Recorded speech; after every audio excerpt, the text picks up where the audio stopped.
Everyone, welcome back to বিনোতাস blog. আমার এই ছোট্ট পরিবারের সবাইকে সাথে নিয়ে চলো আরেকটি নতুন দিন তোমার সাথে শুরু করছি। এটা আমার কাছে একটা স্পেশাল ডে বলতে পারো।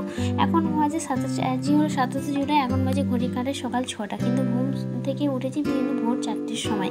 আর আজ চলো তোমার সাথে শেয়ার করছি দায়িত্ব, কর্তব্য, ধৈর্য, ভালোবাসা ও বিশ্বাস বা সহ্য ক্ষমতা বলে এই সব কিছু একটা মেয়ে থেকে মা হওয়ার পর প্রত্যেকের কাছে কিন্তু টাকা পয়সার থেকেও কিন্তু অনেক দামি হয়ে দাঁড়ায়। কেন চলো সবই আস্তে আস্তে বলছি। আর এখানে সকাল সকাল তো ঘুম থেকে উঠে পড়েছি, মেয়েকে নিয়ে বেরিয়ে পড়েছি, কারণ মেয়ের আজ বাইরে খেলা আছে। ও যেহেতু ক্যারাটে করে, বাইরে যে ওর একটা ইন্টারন্যাশনাল খেলা আছে কলকাতার নেতাজি ইন্ডোর স্টেডিয়ামে, সেই জন্য ওখানে এই যে সকাল সকাল এসে দেখলাম ওর একটা পার্টনার এসছে, আর কেউ আসেনি, আমরা দুজনে এসেছি, কারণ আজকে আমরা টোটাল 3 জন যাবো। আর একটা ফ্যামিলি এলে টোটাল 3 জনে মিলে সেখানে যাওয়া হবে। আর তার মধ্যে আমরা 2 জন এসেছি, একজন এখনও আসেনি। আর সত্যি কথা বলতে মেয়েও ভেতর থেকে কিন্তু অনেকটাই নার্ভাস আছে। ও ফার্স্ট টাইম ইন্টারন্যাশনাল যেহেতু খেলা করছে, আর আমি ওর থেকে বলতে পারো বেশি নার্ভাস। কারণ একটা কথা কি বলতো, বাচ্চাদের থেকে না গার্জেনরা বেশি নার্ভাস হয়। আর এটা যারা একমাত্র মানে বাচ্চাদের সঙ্গে 24টা ঘন্টা কাটায়, তারা একমাত্র এই সিচুয়েশানটা বুঝতে পারে যে কী অবস্থাটা হয়। এখানে চলো তোমাদেরকে এই যে এখানটা যে দাঁড়িয়েছি, এখানটা না অনেক ছোটো ছোটো গাছপালা আছে, নার্সারির মতো, বেশ দেখতে ভালো লাগছে। তারপর দেখলাম ওখানে গাছগুলো দেখতে দেখতে চলো এদিকে আমরা অলরেডি প্রায় চলেও এসেছি। এদিকে ওদের এন্ট্রির টাইম হয়ে গেছে, সকাল 8টার মধ্যে খেলা ছিল, সেই জন্য আমরা ওখানে বেশিক্ষণ ওয়েট করিনি। তার মধ্যে হাত সময় নিয়ে বেরিয়ে এসে এই যে এখানে এখন যাওয়া হচ্ছে। আর প্রথমে এই ছেলেটা মানে আমাদের সঙ্গে 3 জন ছিল, 2 মেয়ে 1 ছেলে। আর এই বাচ্চা ছেলেটা প্রথমে ওর কাতার ছিল, আর ও কাতার প্রথমে করে বলে ওখানে স্যার আগে চলে যাচ্ছে। তারপর আমরা মানে আমাদের 2 আর যে বাচ্চা আমার মেয়ে আছে আর ওই ওনার মেয়ে আছে, এরা দুজনে শেষে ফাইট হবে। আর চলো ও তো মুখে হাসছে, কিন্তু ভেতর থেকে দেখতে হচ্ছে না, মানে ও যত নার্ভাস হচ্ছে না তত বিরক্ত হচ্ছে। কিন্তু ওকে তো নার্ভাস হতে হলে হবে না, ওকে মন থেকে সাহস রাখতে হবে একথা। কিন্তু আমি যে ভিতর থেকে অনেকটাই নার্ভাস আছি, কিন্তু সেটা তো আমি ওকে মা হয়ে বুঝতে দিতে পারবো না, কারণ আমি যে নার্ভাস ফিল হয় ও যদি বুঝতে পারে তাহলে ও আরও সেখানে হার মেনে যাবে। তারপরে এই যে বাইরের দিকে কিছু ফল জল আরে বিক্রি হচ্ছিলো।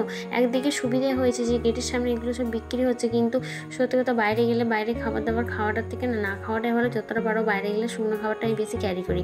আর এখানে মেয়ে 2 সেলফি পোজ দিচ্ছে, কারণ বাইরে এসে 2 সেলফি তুলবে না তা কি হতে পারে। মানে বললো মা আমার 2 ছবি তুলে দাও, এদিকে নেই এদিকে ভেতরে ভেতরে মা বলছে মা আমার ভয় লাগছে বলে, আর এদিকে ছবি তুলতে ছাড়বে না। আর এখনকার বাচ্চারাই মনে হয় এইরকম। আর চলো, কিন্তু আমার মেয়ে প্রচণ্ড স্মার্ট বলতে পারো, আর ও প্রচণ্ড অ্যাক্টিভ। হয়তো মন থেকে ভেতর থেকে নার্ভাস, কিন্তু ও যখন একবার নিজের পজিশানে যখন দাঁড়িয়ে যায়, ও খুব মানে নিজের জায়গাটা খুব ভালো মতোভাবে বুঝতে জানে। আর এখানে দেখো কত জায়গা থেকে এখানে না বিভিন্ন, যেহেতু ইন্টারন্যাশনাল বিভিন্ন জায়গা থেকে খেলতে এসছে। আর এখানে এই যে আমার পাশে না বসে আছে, চলো এনাকে এবার ড্রেস পরে রেডি করে দেবো, করে দিয়ে ওকে এবার নিচে নামিয়ে দিতে হবে। এই যে ড্রেস পরিয়ে দিয়েছি, পরিয়ে দিয়ে এই যে যাচ্ছি সাইড দিয়ে গিয়ে ওকে ওই যে নিচে নামিয়ে দিয়ে আমরা গ্যালারির মধ্যে বসে থাকবো। কিন্তু আমি তো ওর নামার সময় বারবার বলছে মা তোমাকে যেন আমি দেখতে পাই, তুমি আমার চোখের সামনেই থাকবে। আরে ভাই এখানে কত লোকজন আছে, কিন্তু কোথায় আমি বসবো, সিট না পেলে আমি হয়তো দাঁড়িয়ে থাকবো, পিছনে যদি লোক বসে থাকে তাদের তো ডিস্টার্ব হয়, কিন্তু না, ওনাকে আমার মুখের সামনে দাঁড়িয়ে থাকতে হবে। এরকমই আমাকে রুলস দিয়ে তারপরে এই যে নিচে নিয়ে খেলতে যাচ্ছে। আর এখানে চলো উনি যাচ্ছে যে ওখানে না দিয়ে, আর উনি ওদিকে পিটিটা করে নিচ্ছে কতগুলো পিটি, কারণ যে কোনো ফাইট হলেও খেলার আগে পিটিটা করে নিলে কি হাত পাগুলো অনেকটাই ভালো থাকে। আর ওখানেও নামছে, এর খেলা হয়ে যেতে বলে উনি আমার কাছে এই যে এসে এখানে একটু আমার সঙ্গে গল্প করছিল। আর এখানে এই যে মেয়ে ওখানে গার্ড পরে, ওই যে যেটা দেখছে বুড়ো মতো গার্ডটা পরে ওখানে ওরা সব বসে, ওখানে অনেক বাচ্চা আছে।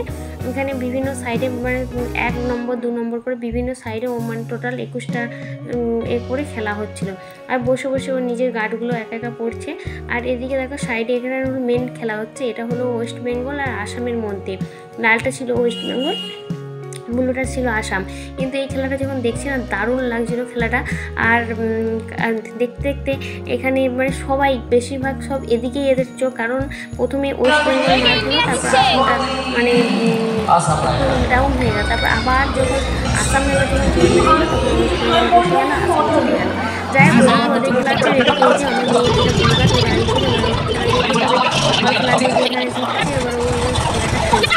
ও খেলছে